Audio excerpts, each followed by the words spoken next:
For anyone who may be interested in an update in my Amiga 500,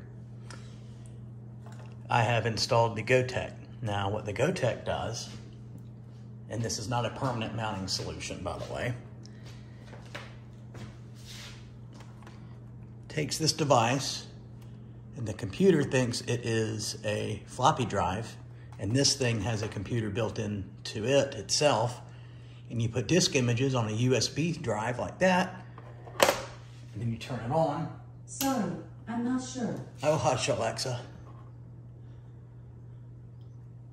And it even simulates floppy drive sounds.